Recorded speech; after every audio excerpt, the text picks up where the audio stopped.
My name is Ogona Okwe. I'm a graduate of engineering. I work at a communications company as a network engineer.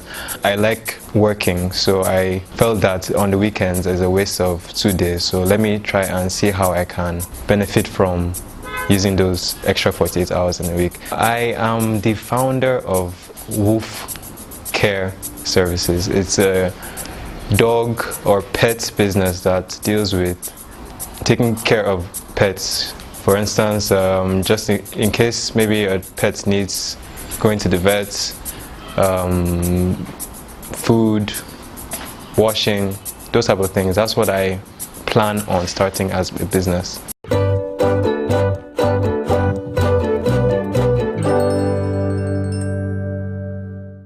Every business has its problems, at least every startup has its problems. There's always someone that would say that it's not going to work, it's not going to work. And I know there are a lot of dog owners that are around that are also very busy and don't have time to take care of their dogs. So I'm hoping that from word of mouth and maybe advertisements eventually, I'll be able to spread out my business. So it was very discouraging the first few times trying to get clients to do this kind of thing. But when I found someone like Mr. Joseph, that I've gone to his house. Basically, the business is I'll deliver food to your house daily or bi-weekly. Depends on how you decide on the schedule. So I'm wondering if it's possible for you to show me how the dogs are fed. Okay, alright. So let's okay. Check.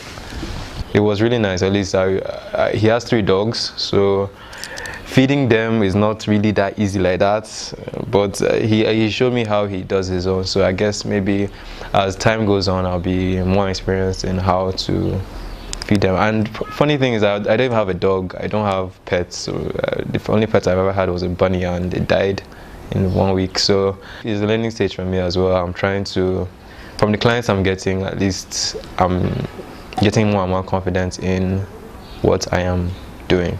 I think this business will be a huge success because I have 3 dogs and I'm complaining. I know there are some persons, I have a friend that have more than 3 dogs. As a businessman, I don't have all the time to like sit at home, take care of the dogs. But with this business that is coming up, it's going to be a huge relief on my side.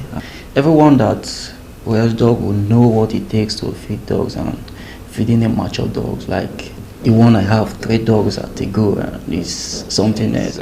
I'm going around learning about what I need to know. I've met experts in the pet field, the veterinary doctors, people that sell dogs, and people that own dogs. I've met all of them. Tried to grasp as much knowledge as I can from them. One of my collections? Yeah, that was one of my breeds. And I like to know the names because I don't know anything about dogs. I'm still a novice. Oh, okay.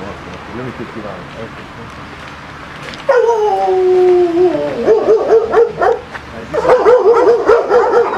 This one is a German Shepherd. Wow, why this one is a Rottweiler? I heard those are really dangerous. I advise people don't go to dogs that you don't know, because we have dogs that they are trained. They will even pretend like if they want you to come closer, so that they will get a very good chunk of you. You understand? So you only go to dogs you know, your own dogs. Dogs are very intelligent. Dog is the best friend to a man. When you give a dog a love, you care for a dog, dog will also give you the care, the love back. When they are puppy, on the process of growing up, you will see some stubborn puppies. After feeding, you want to take his bowl, he will act. Understand? Now that is why you have to train your dog, because dogs are like kids. When you don't train them, you don't get a good result from them. But they don't grow bigger than that. They don't grow. She's 4 years now. This is her puppy. This one I like. This one not shouting. But she's aggressive. She's aggressive? Yeah, this is a Japanese Spitz. If I leave here, you cannot near here. Okay, I'll take a word for that. When I was on my fact-finding mission about how to take care of these dogs, I heard that because of people don't really check the food that's given to dogs. Like if I want to get remnants from a particular restaurant or something, there might be toothpicks, glass, things of that sort that could be in the food that could hurt the dog, and that could make the dog die or can cause harm to the dog. So that was another risk that I was facing. So I will not advise someone to go and get a remnant to give his dog. It's risky, because if anyone should buy a remnant from you and end up his dog eat it and the dog's died, and when they do autopsy and they find out the food is from the dog, then you are wholly responsible. And as for feeding them remnants, I subscribe to it because most of the time it's just like what we do at home. After eating, we'll give the rest of the dogs, and that is that. As far as it comes from the right source and it's been taken care of, and the food, if they are okay, why not? They are dogs. It's a startup business, so there's always going to be loss in the beginning. So I am still hopeful that it's eventually going to be viable. Right now, it's not viable at all.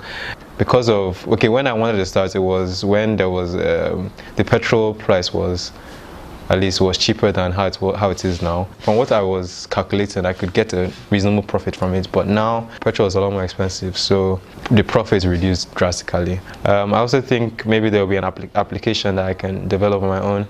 And since I cannot be everywhere every time, hopefully I'll get more people that will be come under my wing, and eventually I'll be able to branch out in other states with the application. If someone needs the service to be done in Kogi State, Abia State, Bayelsa, they will just check my app, and that's a way of getting up employment for people in different places. Even though it's small sum money, at least it will help basic normal Nigerians to earn something, and that will help Nigeria in its own small way.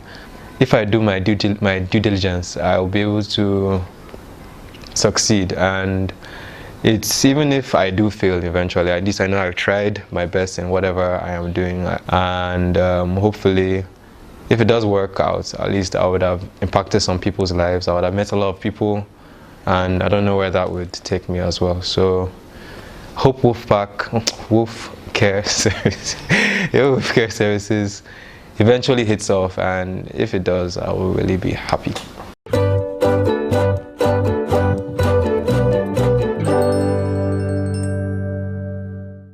My name is Lola Aniki, and I'm the program director and the executive director of Cadet Academy.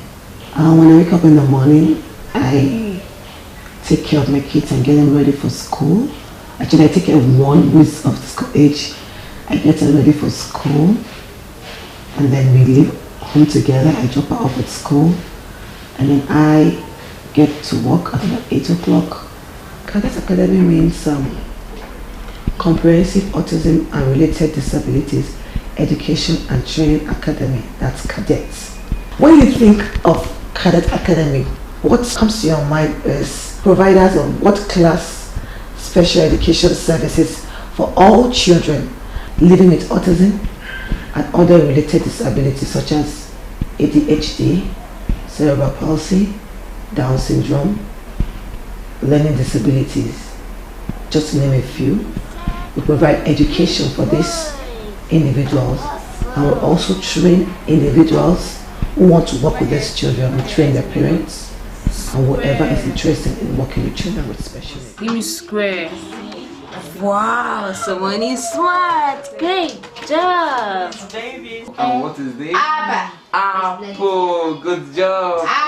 Good job, my dear. Awesome. 10. And what is Let's do this? it one more time. What sound is that? Of course, special needs is one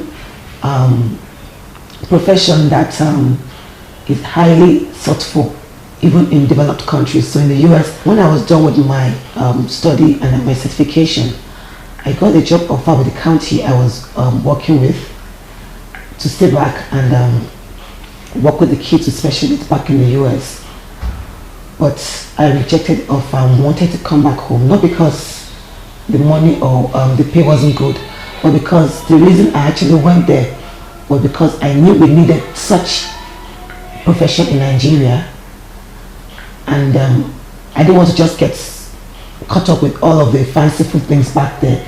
I wanted to come back home and develop our own country, Nigeria, and to help our kids back here.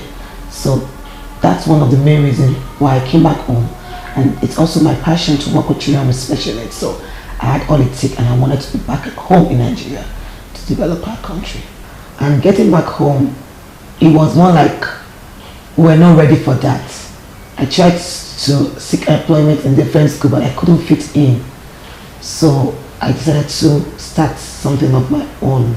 On a typical day, we have activities like constructive play, writing, receptive and expressive, constructive play. Point to the ceiling, point to the floor, point to the window, over to the door.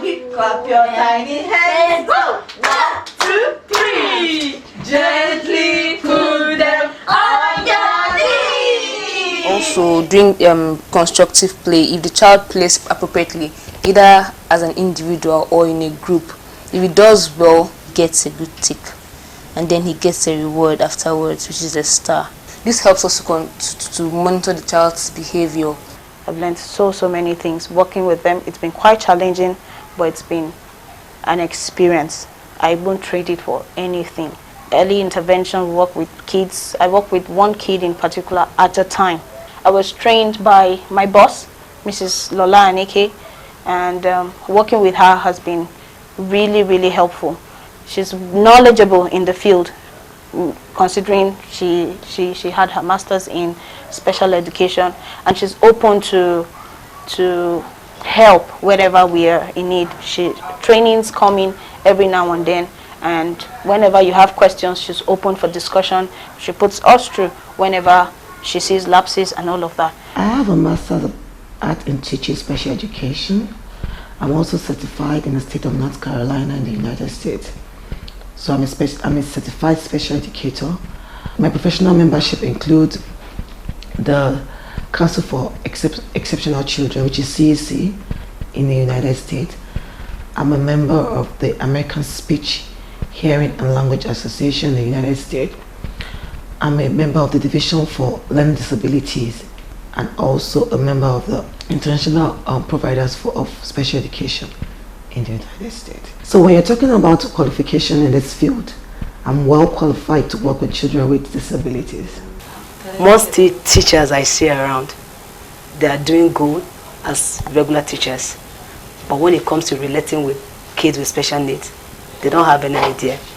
The Cadet Academy is a good platform for the government to further train teachers so they can acquire special education skills to make them more effective in their job as teachers. Cadet Academy has contributed a whole lot to the society as a whole, and we're still doing that. We'll continue to do that because we do not intend to stop. We create awareness about disabilities. In the last 3 years, we've had about 5 awareness programs which we've had. Also, in the area of employment, considering the fact that we provide one-on-one services for these children, right now we have 12 staff and 24 children. And imagine if we have up to 500 children, that means we're going to be having as much as 250 staff, and I would say that would be a good one when it comes to supporting the sustainable developmental goal of the nation. For only academic to employ 250 graduates, I would say that's a good one. With what we've been through so far, we're seeing a lot of improvements. And this is, like I said, is what keeps us going on. It makes us wake up every day and want to go to work. So we are very optimistic that these children will go very far and they'll do well in the long run. I feel fulfilled because I know that there's always room for improvement, and we are already seeing the milestone. So whenever I see these kids, I know they're going somewhere, and I know they're going to get better. So I feel really happy, I feel fulfilled.